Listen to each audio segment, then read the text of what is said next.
fourth grade. Welcome back to Art with Miss Buchelt. I'm glad to see you guys this week. Now we are going to be doing a new project, and this project is going to last for 2 videos. Okay, today's video and Wednesday's video. Today's video is going to be about our artist and about the project and getting it all drawn out. Okay, now we're going to begin to learn about an artist who is French, and his name is Paul Cézanne. Okay, Paul Cézanne was mostly a still life painter. He would also paint landscapes. Now, if you don't know what a still life is objects in an artwork that do not move. Okay, they don't move at all. And a landscape is painting something that's outside. So looking at something outside and painting it, something in nature. Okay, those are landscapes.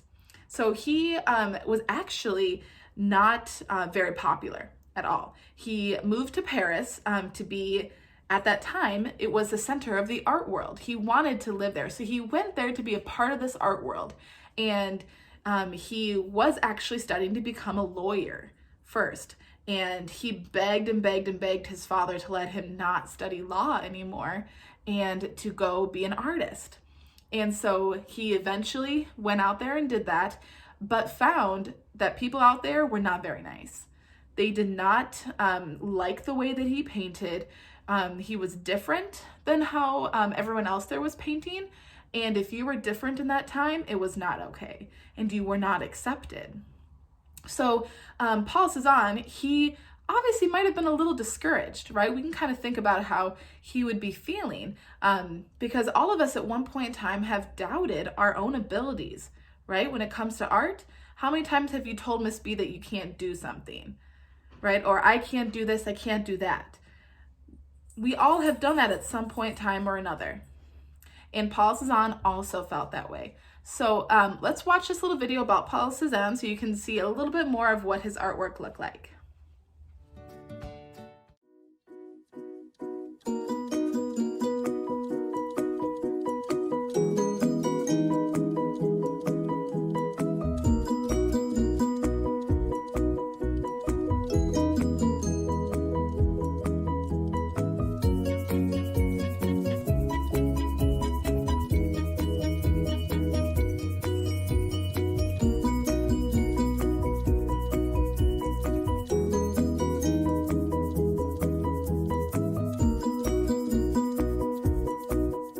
So you saw that his artwork was actually quite beautiful. And yeah, it may have been a little bit different than some of the painters that were painting at the time, but he never let that stop him.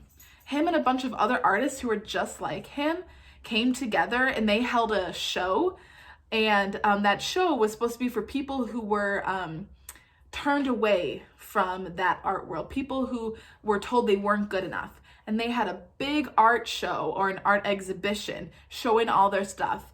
And that group was known as the Impressionist painters. And so he was a part of that Impressionist art movement. An art movement is when there's a lot of people who are changing something, finding something new in art and making it popular. So he was made popular by doing his still lifes and doing it like the Impressionists do it, which are doing quick painting strokes. They used a lot of light.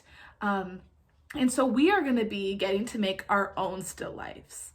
Okay, now our still lifes are not going to be ones that we set up in front of us and look at and draw. What we're going to be doing is we're going to be playing a little bit of a game with it. On your Seesaw, I posted an extra sheet for you. And this sheet is important for you to look at. You can look at it on your computer, or you can look at it by printing it off and having it next to you if you have a printer, whichever works best for you. Okay, but it's called Roll a Paul Cézanne. Okay, so you are going to need a dice. That's where it means roll. Okay, roll your dice. And you'll need a pencil and a piece of paper. Now, for today, I'm going to be using a Sharpie because it looks better on the camera. You guys can see it easier. But you will want a pencil, because if you are not happy with something, you can at least erase it. All right. If you don't want to have to erase anything, go ahead and start with a Sharpie marker or a black marker, something that doesn't erase. All right. So let's get started doing our our still life paintings together. Okay. First, we're going to be rolling our dice, and that dice is going to tell us what we're going to be drawing in our still life. All right. Let's get going. Okay. So I have my dice, my paper, my Sharpie, but you guys will have your pencil. And in front of me on my computer screen, I have my Roll a Masterpiece Paul Cezanne sheet that I posted to the Seesaw. Okay, so what you're going to be doing is you're going to take your dice and you're going to roll it. Okay, you're just like playing a game. Okay, you only need one dice or one die, and you're going to roll it. Okay, and so it says for roll 1, it's going to be choosing the background. Okay, so after you roll, you'll want to draw. That's how this is going to work. All right, so if I roll my dice, I got a 1. So I look at the number 1 picture of the die on that worksheet, and that's the background I'm going to be drawing. Okay, so I'm going to go ahead and draw that, and I'm going to keep rolling all my other rolls so you can see how my still life is going to be coming together. You will have 5 rolls. If you want to add more, you can, but I recommend staying with just the 5 rolls. All right, let's get going.